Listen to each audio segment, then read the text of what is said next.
Are there any drills then for youngsters out there to just get in a position and work it out? If I get Yash to come over, Yash, come in. Very good to meet you. Nice to see you. Yash is starting his career at Yorkshire. I'll take those balls. Thank you. Nice to see you. He's starting his first year of being a professional. If you want to pop just there, and Sanga, if he underarms something at your head, can you just explain the movements? You want to grab your bat and that? Did you used to do drills like that? Sorry. Yeah. You pop down there, Sanga. Drills. So you get a guy to come 5-6 yards away and underarm the ball up at your chin. So you then had the decision to make as to whether you were going to duck underneath it or sway and let the ball go past.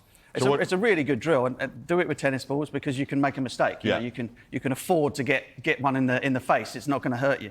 Yeah, and we used to practice a lot. Get tennis balls, put them in a bucket of water, throw from a really short angle, use tennis rackets before you move on to the harder balls, and then get fully covered up, and then actually practice, go ducking and weaving. So if you can underarm it at my head. I mean, for me, when I faced extra quick bowling, and when I was in England, I didn't really worry about getting a wider stance and getting my hands too high, because I was actually looking for the balls that pitched up to me and actually swung or seamed. But if I would get slightly wider in my stance when I used to face a Brett Lee or a Mitch Johnson, especially in Australia, because I didn't swing or seam.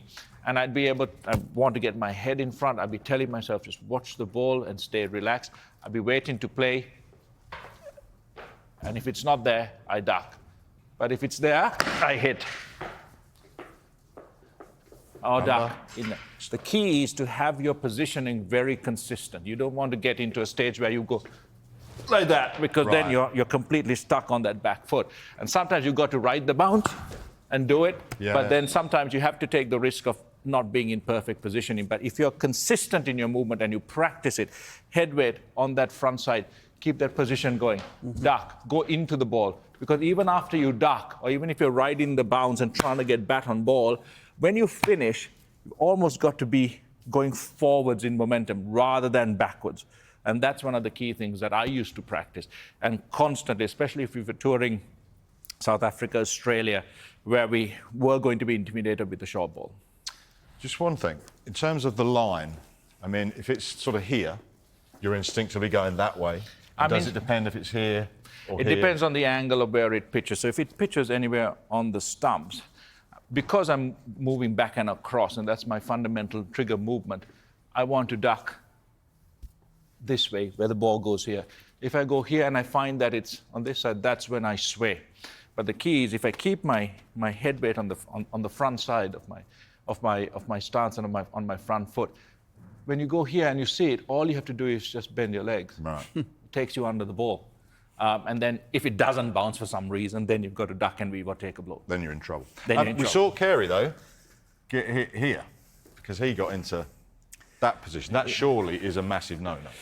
Yeah, it's a tough one for me to answer, because I've had these chats with great batters from the past. Sunil Gavaskar batted with a plastic, a part of a flower vase inside his hat, which didn't really do him any good. But he scored a huge amount of hundreds against the West Indies. And at that time, watching the ball, because you had no protection, was key. Ravinder De Silva, when I first started, taught me how to watch the ball. And he batted a long time with a helmet which had no visor. So he actually used his hands and his bat as protection for his face. And he would always have his bat really high. And he would tell me that's how he kind of controlled his movement, so he avoided getting hit in the face if he missed something. But with modern day technology and the helmets, and then you can only watch it for so long, because your natural instinct of self-preservation when something's coming at you is to turn. And you will turn, and that gets you into bad positions, of course. But I'm not sure how easy it is to solve that.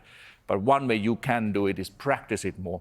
Get your movements constantly and trust your body's reflexes. Switch your mind off. If you're thinking when someone is bowling really fast, and that's why we train your muscle memory at high intensity, high pace. So when you go in, you shut off your mind, let your reflexes take over. That's when you're at your best, because when you're ducking, weaving, or hitting a shot, you don't remember process. You remember a feeling.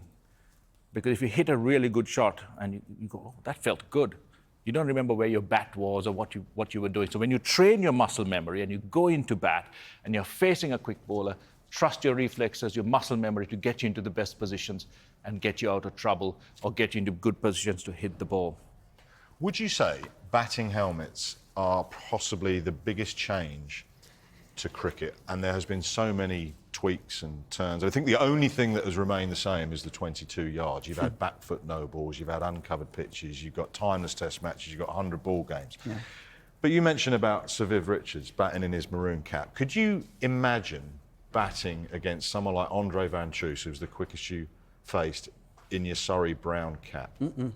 No, absolutely not. And it fundamentally changes the technique as well, doesn't it? Well, it kind of does. I remember having to be persuaded to wear one when I first became a professional cricketer, because I'd never done it in sort of like, the under-19 cricket or the club cricket that I played. And then, funnily enough, the first time I wore one, I got hit on the head. Right? First time. Having never been hit on the head before. And I don't know whether or not, so you get sort of a feeling of slight bravado or kind of, I'm safe here, I don't have to watch the ball quite so closely. But I'll never forget that. I was persuaded to put one on indoor nets at Roehampton pre-season or something. Somebody bowled a ball that missed the mat and came off the shiny bit and dong, straight on that. Wow, okay, well, good job I had this on. But I've always wondered whether or not I would have got out of the way and watched it better had I not put the thing on in the first place. Growing up, Butch, it was the same for us. I remember at 13 or 14, we had a coach, Bertie Vijay Singh, who spent a lot of time in England. He came, we were gathered around in a huddle, and one of my friends had brought a helmet to training. He saw it and he kicked it into the drain and said, "Who brought this bloody junk? Take it home, because you're never going to learn how to watch the ball if you wear one of these things." Wow. And up until under 19 cricket, I was never allowed to wear a helmet when I played. And it'll tell you a lot about my standard of wicket keeping, because until under 19, I've got hit about 2 or 3 times, all of them keeping wicket and missing the ball, and never once while I was batting in a cap.